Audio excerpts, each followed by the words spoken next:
Hi students, welcome to PhD Tops and Admission. This is Gauri. So in this video, I'm going to teach you about hypothesis in research by using MCQs. So in this video, we are going to see exactly what is the definition of hypothesis, what are the different types of hypothesis, what is the importance of hypothesis. Okay.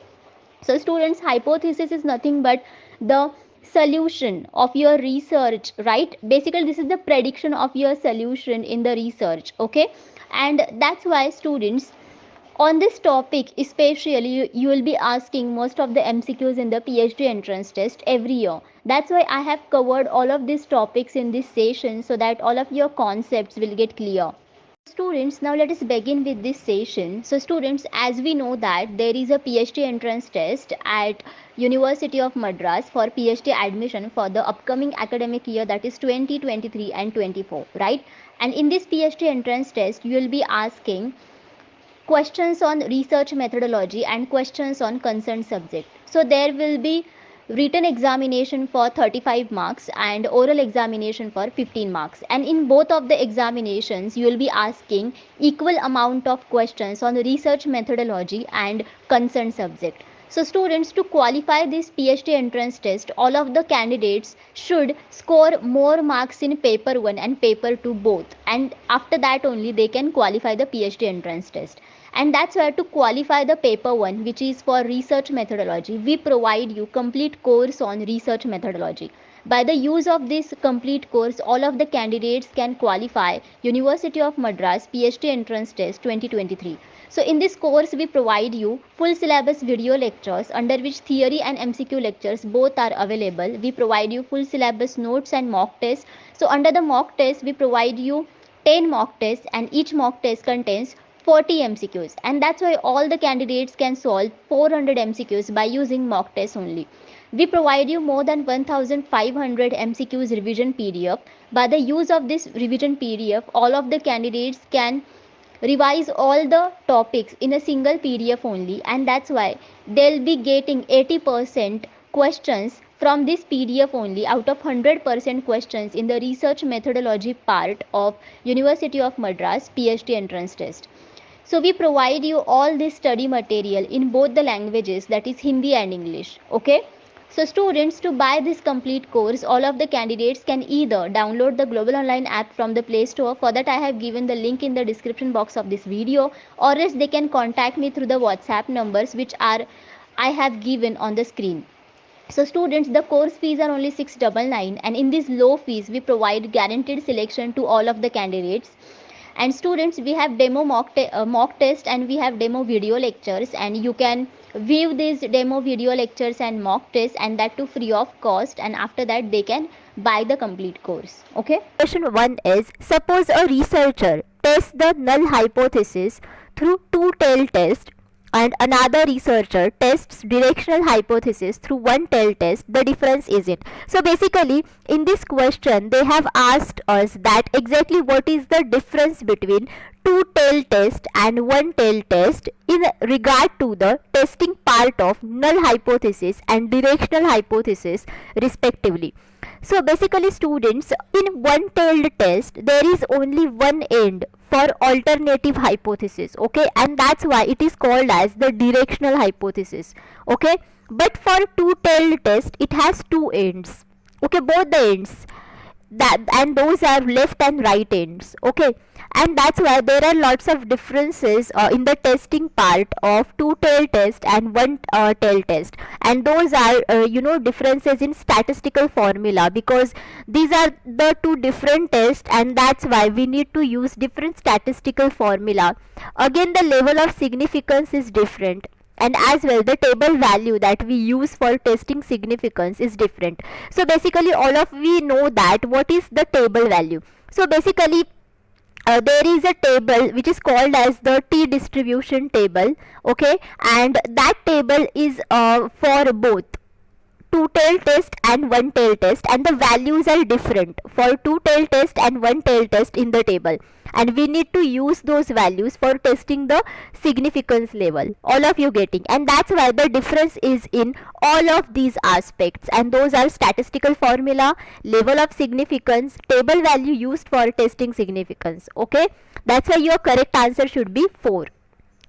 Next, a null hypothesis is, now what is the definition of null hypothesis? Whether it is an intelligent hunch about probable result, or it is a type of research hypothesis, or it is a statistical hypothesis to be tested, or it is a research hypothesis formulated for a statistical inference.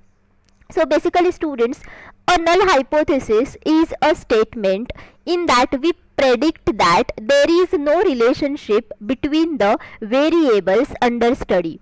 And in the research methodology, we only test the null hypothesis. Okay, this is the only hypothesis that we test in the research process, and that's why your correct answer should be 3. That is, it is a statistical hypothesis to be tested, because there are lots of research hypotheses including directional hypothesis, alternative hypothesis, which is also called as a research hypothesis, statistical hypothesis over there, simple hypothesis, composite hypothesis is there, but there is only one hypothesis, which is the null hypothesis, and that is only tested in the whole research process, not other any kind of hypothesis. Okay, and that's why your correct answer should be 3.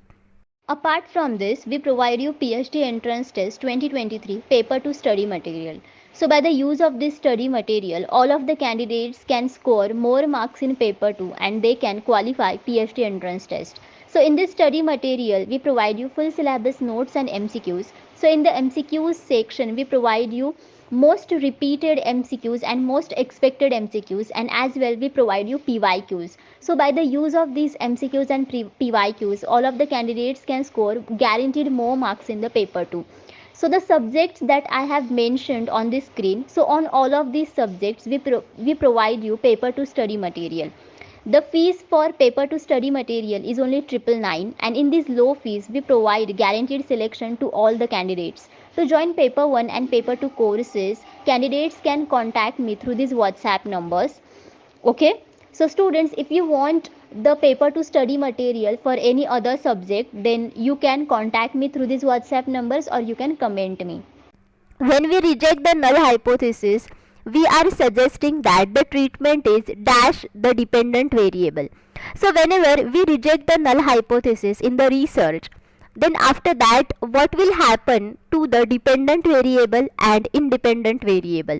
So whether the treatment is not related with the dependent variable, or whether the treatment is likely to affect the dependent variable, or whether the treatment is not likely to affect the dependent variable, or none of these. So basically students, there are two basic types of hypothesis in whole research process, and those are null hypothesis. Okay, that I have given the definition for this earlier in this video, and the another one is alternative hypothesis, okay, which is also called as the research hypothesis. Because in the alternative hypothesis we predict that there is a relationship between the two variables, but in the null hypothesis we predict that there is no relationship between the two variables under study.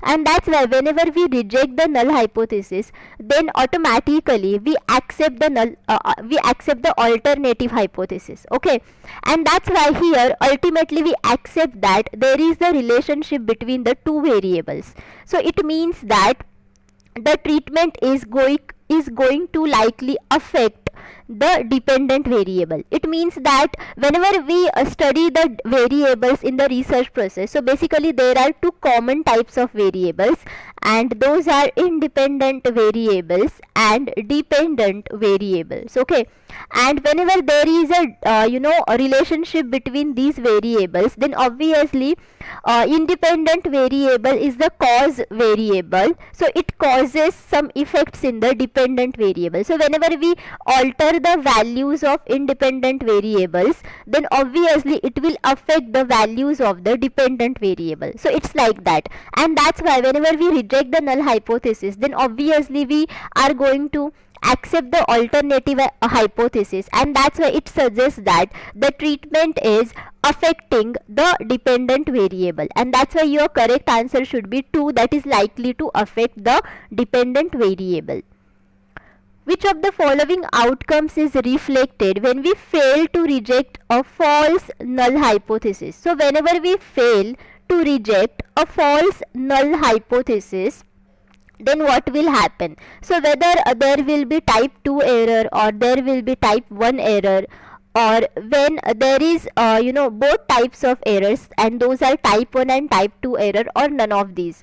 So students, basically there are two types of errors in the whole null hypothesis testing part, and those are type 1 error and type 2 error. Okay, so within the type 1 error, when it will happen or what is the outcome? So basically whenever there is null hypothesis, okay, and you are going to reject the null hypothesis, though it is true, okay, this null hypothesis is true, but still I am going to reject it. So in that case type 1 error will happen. And in what situation type 2 error happens? So whenever there is a null hypothesis, okay, and this null hypothesis is false, but I am not going to reject it, so I am going to accept it. Okay, so in this situation basically type 2 error happens, and that's why the above situation in the question is basically the type 2 error. Okay, because here the null hypothesis is false, but we are failing to reject it. It means that the null hypothesis is false, but we are accepting it. Okay, and that's why in this situation your outcome will be type 2 error. Okay, and I want to tell you one thing, that students, in the research methodology part, okay, either type 2 error will happen or type 1 error will happen. Okay, both the types of error and those are type 1 and type 2 error will not happen simultaneously in one research process. So understand this thing, students. Okay, and that's why your correct answer should be either type 2 error or type 1 error. So you need to eliminate this option as a whole. Okay, whenever such kinds of question will asked in your entrance exam. Okay, and that's why in this situation type 2 error is occurring. Which of the following is correct while conducting a test of significance? So whenever I am doing a test of significance, then okay, which of these following options are correct? So alpha is the probability of finding a significant correlation or difference erroneously by chance alone. Alpha should be set by the experimenter before the experiment. Alpha values are often set to 0.05 or 0.01, but there is nothing sacred about these numbers, all of these. So basically students, test of significance means what? So basically test of significance is nothing but you are testing your null hypothesis by using the statistical methods in the whole research process. Okay, and that's why what is exactly this alpha? So alpha is what? As we have seen earlier in this video, that type 1 error occurs whenever we are testing the null hypothesis. So the probability of occurring type 1 error, okay, is called as alpha, and that's why ultimately alpha is the probability of finding a significant correlation or difference erroneously. All of you getting? Because this is the probability of occurring a type 1 error, and that's why ultimately this is the probability of finding a significant correlation between the variables or difference between the variables, but by chance alone. All of you getting? And as well, there is some common values for alpha, and experimenter or researcher should set these values before the experiment, because they will understand exactly what will happen or what will be the results of their research. Okay, and alpha values are often set to 0.05 or 0.01, but there is nothing sacred about these numbers. Again, this statement is correct because the smaller the values of alpha, the greater is the test of significance value. So I mean to say that your test results will be more significant when the alpha values will be more smaller. All of you getting?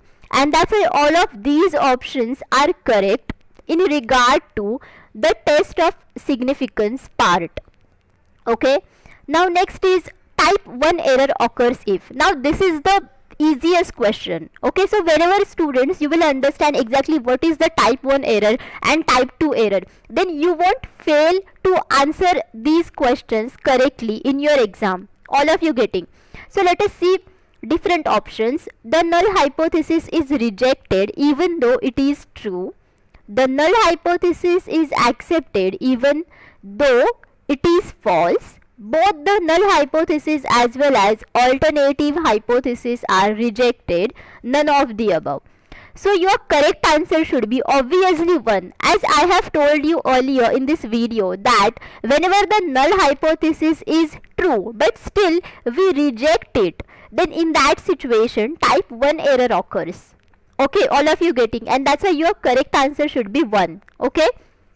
A statement of prediction. Now here focus on the word prediction, that sets forth the basis for testing the relationship between variables in an attempt to link theory to reality is called. So from these options, which is the statement of prediction, and this statement of prediction gives us a basic idea, okay, for testing the relationship between the variables. And as well, this is the statement of prediction, okay, and we are going to test this statement of prediction because we need to understand, okay, the relationship of the theory to reality. We are going to link the theory to reality. Okay, so this kind of statement of prediction is called as what? Whether it is random sampling, whether it is questionnaire, whether it is hypothesis, whether it is assumption. So all of you now understood that, students. Now the correct answer is hypothesis, because hypothesis is the statement of prediction. That's why I have told you that focus on this word prediction. So whenever you see prediction in the research methodology section, then it is nothing but the hypothesis. And one more thing is that hypothesis gives us the basic information, okay, about what? About the testing of relationship between the variables under study. And as well, this is the attempt to link theory part to the reality. All of you getting? And that's why your correct answer should be hypothesis, not assumption, because there is a lot of difference between hypothesis and assumption. Assumption is only the thing which comes after our intuitive thinking, but hypothesis is the proper prediction. It is a proper statement of prediction. This is not a intuitive thinking part. And as well, hypothesis includes the relationship between the variables, and as well, this is an attempt to link theory to reality, but assumption is not like this. All of you getting? And random sampling is the technique in the research process, okay, by using which we are going to select the samples from the target population. And questionnaire is the data collection method under which researcher asks the questions to the respondents and respondents give the answers to them. And that's why your correct answer should be 3. Okay. Hypothesis must have. So hypothesis must have which kind of feature or characteristic? So whether it is testability, whether it is applicability, whether it is durability or measurement. So hypothesis must have testability. This is the most important characteristic hypothesis must have, because whenever hypothesis does not have testability, then how we are going to test it? By using the statistical techniques. And that's why hypothesis must have testability. Okay, and that's why we can test it by using statistical techniques, and finally we get the results, okay, whether the results will be significant or non-significant. All of you getting? And that's why hypothesis must have testability. It should be clearly, notify exactly what is the relationship between the variables, and hypothesis, it should have clarity as well. That's why your correct answer should be 1. To test a null hypothesis, a researcher uses. So whenever I want to test a null hypothesis, then what type of statistical technique I should use? So whether it is t-test or ANOVA or x square or factorial analysis. So in this situation, a researcher uses ANOVA. So let me tell you why. So t-test is the parametric test, as we have seen earlier in before videos, right? So this is the parametric test, and here there are two groups, group 1 and group 2, and we are going to find out the mean values of group 1 and group 2, and we are going to compare these values, okay, whether the values are different or equal. And by comparing these mean values, we will get the results of our research. All of you getting? And this is nothing but the t-test, and t-test is going to compare only two variables. Okay, by using the t-test we can only compare the two variables, okay, in a whole research process. ANOVA, what is this? So ANOVA is the extension of t-test. I mean to say, this is the test which is based upon t-test only, but this is the advanced t-test, okay. And here we are going to analyze the variance basically. Okay, this is the analysis of variance, and within the ANOVA test we are going to compare the means of different groups, but here we can compare more than two variables at a time, and that's why ANOVA test is more favorable than t-test, okay. And that's why researcher uses ANOVA to test null hypothesis, because sometimes in a research process there are more than two variables. So in that situation we need to use ANOVA, okay, than t-test, okay. What is X square? X square is the chi-square test, okay, and chi-square test is a non-parametric test, and chi-square test is done to understand the difference between the expected values and the values that we get through our results basically, okay.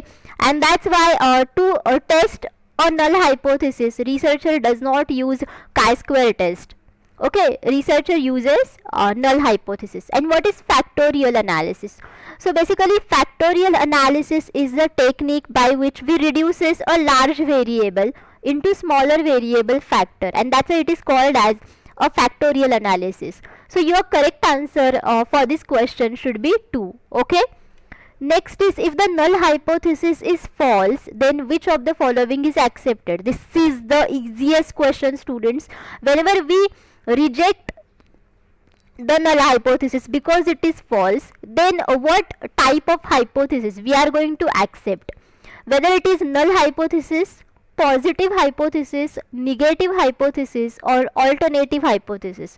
So obviously students, whenever we are going to reject the null hypothesis and it is false, then in that situation we are going to accept the alternative hypothesis, which is also called as the research hypothesis, right? That I have told you earlier in this video, okay. That's why your correct answer should be 4, that is alternative hypothesis. So students, I hope all of you understood exactly what is the hypothesis in the whole research methodology. But still, if you have any doubts, you can ask me in the comment box of this video, okay.